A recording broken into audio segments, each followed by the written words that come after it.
Hello friends, আমার চ্যানেলে তোমাদের অনেক স্বাগত।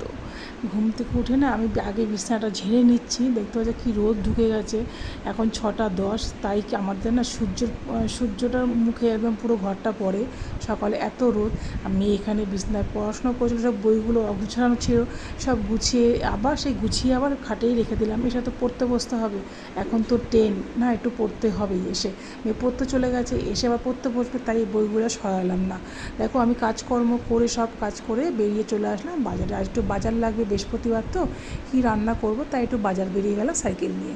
বাজারে রাস্তার সময় আসার সময় দেখলাম কি পুজো হচ্ছে আমাদের হনুমান মন্দির, এখানে শিব ঠাকুর আছে, সব পুজো হচ্ছে, তাই দেখলাম, দেখে তোমার সাথে শেয়ার করলাম। আর বাড়ি এসে পুজো হয়ে গেছে, দেখতেই পারলে। আমরা পুজো করে নিয়ে রান্না আমার হয়ে গেছে। সোয়াবিন আলু তরকারি, ভাত আর ডাল করেছি, আর উচ্ছে হয়েছি। পটলও নিয়ে এসেছিলাম, পটলটা করিনি, শরীরটা ভালো লাগছে না জানো তো। আমার হাজব্যান্ডও শরীরটা খুব খারাপ হয়ে গেছে আবার গরমে। আর দেখো আমার খুব খিদে পেয়েছে, আমি তরমুজ কাটতে বসে পড়েছি এখন আবার। আমার যদি চ্যানেলটা ভালো লাগে সাবস্ক্রাইব করো, লাইক করো, শেয়ার করো।